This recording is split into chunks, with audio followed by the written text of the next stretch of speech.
Halo, ini adalah podcast besok Senin buat tanggal 9 Juli 2017. Gimana kabar ya? Semoga selalu dalam lindungan Allah Subhanahu wa taala, Tuhan yang Maha Esa. Sebelum mulai semuanya, gue mau bilang dulu selamat menempuh hidup baru buat temen, sahabat, saudara gue Anggaran Natura Bambang yang hari ini tanggal 9 ini melangsungkan pernikahan. Gue mengusahakan datang karena gue nggak mau melewatkan momennya. Ini gue rekaman pagi, ini jam 1-an. Gue mulai dari akad nih, datang jam 8 pagi. Kayaknya undangan nikahan paling pagi nih selama yang gue tahu, jam 8 ini. Terus juga tanggal 8 kemarin temen gue juga, sahabat gue juga, Andri Dwi Harnizar juga melangsungkan pernikahan sama-sama teman SMA gue dua-duanya ini.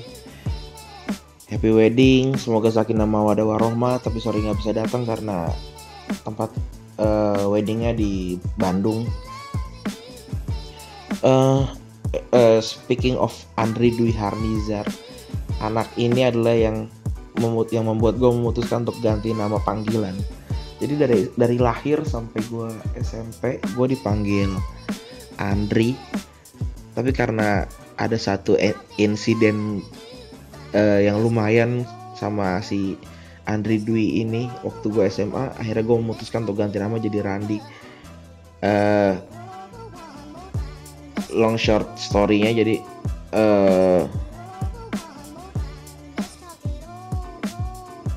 ceritanya si Andri ini punya pacar, terus pacar nelfon ke asrama, tapi yang nyampein pesannya malah ngiranya Andri itu bukan Andri Dwi, tapi malah Andri gue.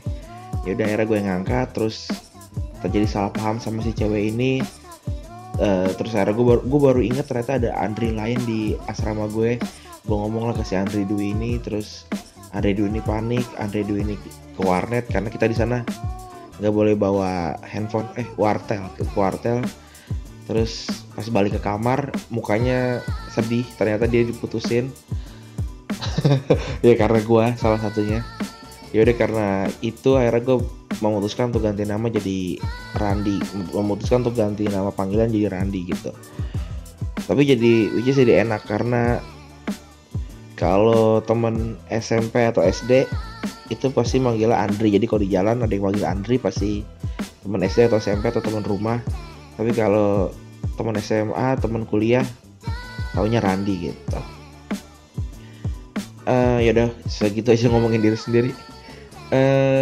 Gua nggak ada bahasan yang spesifik yang bisa diobrolin di minggu ini karena gue beneran nggak nonton TV, nggak nonton apa-apa gitu. Gue nonton bioskop sih, tapi nggak ada yang bisa dibahas tentang itu. Tapi gue pengen ngebahas sesuatu yang lucu sih, yang tentang order fiktif Gojek balas dendam. Gimana yang ngerangkainya? Jadi ceritanya ada seorang laki-laki di hari Kamis kalau nggak salah, baru kok minggu ini. Jadi dia kaget pas di kantornya tuh didatangin sama banyak driver Gojek yang bawa orderan GoFood yang which is dia nggak pernah order gitu. Satu dibayar gitu, terus datang lagi 2, 3 sampai 20 driver Gojek yang pembelian makanan itu paling kecil 200.000. Ya kaget dong si orang ini. Terus ya dia berusaha untuk cari tahu siapa nih yang isengin dia. Tapi sebelum dapat yang isengin dia, ternyata malah beritanya berkembang. Ternyata ada satu laki-laki lain, sebut saja B, juga sama dapat keisengan yang sama, diisengin dengan cara yang sama, diorderin GoFood banyak gitu. Pas ditelusurin ternyata suspek pelakunya adalah orang yang sama, seorang perempuan, sebut aja namanya Mawar lah gitu. Nah, si Mawar ini sakit hati sama dua laki-laki ini. Yang satu mutusin cintanya dia, yang satunya lagi nolak untuk berhubungan lebih jauh karena muka di Facebook sama muka asli beda gitu. Ini psikopat sih ya, kasihan juga gitu. Tapi yang kasihan tuh justru malah si driver Gojeknya gitu, karena gue sering ngobrol sama driver Gojek sama Uber atau Grab gitu. Karena sekarang lebih banyak orang yang pakai kredit, seperti yang gue ngomongin di minggu kemarin. Jadi pendapatan fisik uangnya tuh sedikit gitu, uang tunainya sedikit. Masih mending lah kalau Gojek bisa langsung di redeem, langsung di withdraw gitu, uangnya diambil dari ATM secara real time.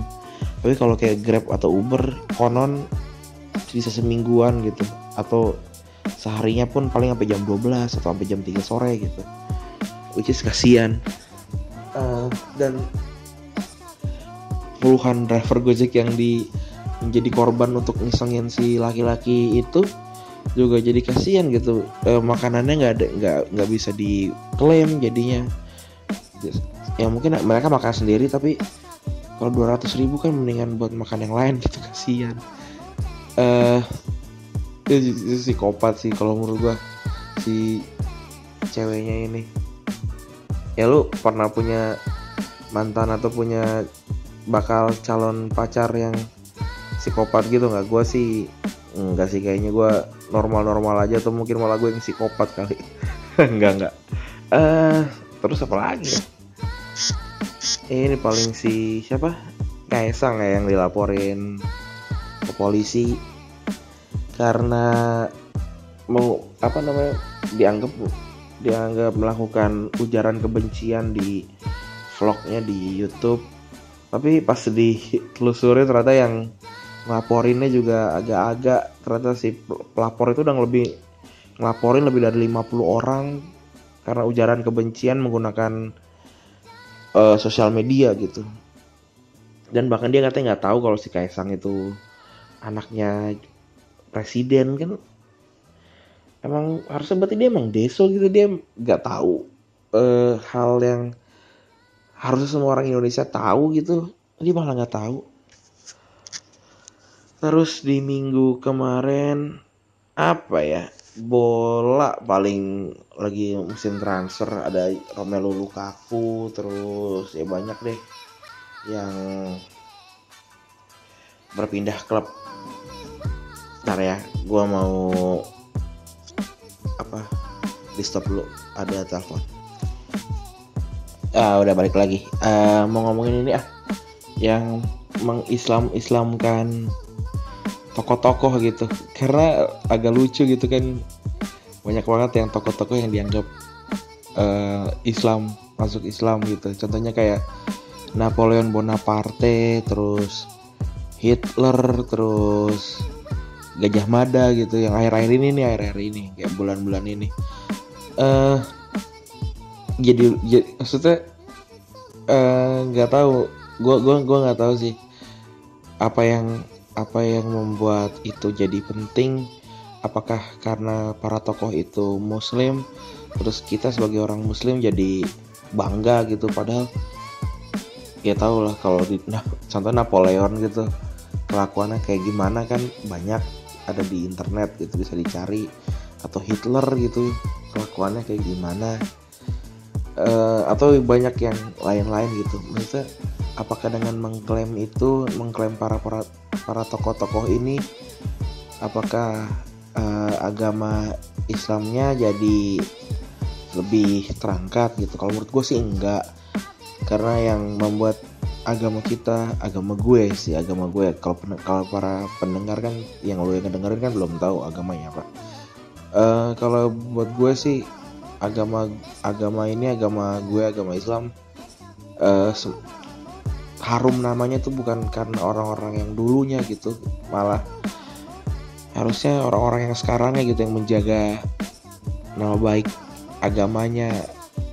Nggak cuma Islam ya, agama-agama masing-masing gitu harusnya dijaga masing-masing sama para penganutnya, dengan cara nggak melakukan tindakan-tindakan bodoh yang bikin agamanya tercoreng gitu. Kayak sekarang ini gila di Indonesia men. Gue nggak tahu gue bisa ngomong ini apa enggak, tapi konon katanya ada temen gue yang berangkat ke Suriah gitu jadi ISIS. Sedih banget dengarnya, karena gue udah nggak pernah kontak-kontakan juga sama dia karena susah nyari kontaknya. Dan lucunya kalau misalkan yang para tokoh-tokoh itu dicari cocokologinya supaya dianggap menganut agama Islam, tapi justru yang kesini-sininya malah orang-orang Islamnya malah dicap kafir gitu, saling mengkafirkan. Itu sih yang menurut gue yang malah aneh gitu di benak gue tuh, tujuannya apa gitu. Kenapa yang jelas-jelas mendeklar kalau Muslim, terlepas dari mazhab terus pemahaman gitu-gitu, tapi intinya secara keseluruhannya Muslim, tapi malah dianggap kafir gitu, dikafir-kafirkan, terus dianggap Wahabi dan lain-lain. Karena justru malah menurut gue kalau kita itu mengkotak-kotakan, melabel-labelkan agama gitu, malah jadi terpecah gitu, karena nggak ada yang namanya Islam radikal gitu. Ya kebetulan aja ada orang radikal yang beragama Islam, terus nggak ada orang Islam yang jahat. Itu mungkin aja bukan Islam yang jahat tapi orangnya. Karena gue yakin sih seluruh agama, ini teori gue ya, ini seluruh agama mengajarkan ke yang benar. Karena kalau agama nggak mengajarkan ke yang benar, nggak mungkin diikutin jutaan orang bertahan ribuan tahun, itu nggak mungkin. Pasti agama itu dibuat sama orang yang baik, waktu awal-awal tujuannya baik, untuk mengatur, untuk menjadi pedoman manusia. Ya mungkin karena sekarang aja udah kena kiri kanan masuk benda-benda asing ke agama itu, jadi sedikit berbelok tujuannya dan goalnya. Malah harusnya jadi kembalilah jadi ke anjir, gue malah jadi preachy gini. Nggak mau, udah 12 menit nih. Kayaknya nggak berat sih kalau yang ini mah, udah karena kayak yang gue omongin semuanya udah ada di luar juga. Sorry ini ngantuk banget, sumpah. Gue juga harus bangun pagi.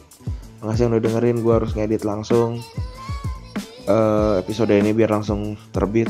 Makasih banget yang masih terus dengerin, karena kayaknya pendengarnya jadi lumayan nih. Jadi agak naik sedikit banget kalau di SoundCloud. Kalau di YouTube mah no hope sih kayaknya, selalu di bawah 30. Ada sih yang 30 ke atas, tapi sedikit banget. Terima kasih udah dengerin yang di SoundCloud. Gue nggak tahu didengerin sampai habis apa enggak, tapi at least tujuan gue bukan buat didengerin sih sebenarnya. Tujuan gue untuk berlatih bicara, terus merekam apa yang terjadi di minggu itu. Yaudah itu aja, gue udah ngantuk. Sorry. Makasih yang udah dengerin. Lu dengerin gak dengerin, besok tetap Senin. Bye bye.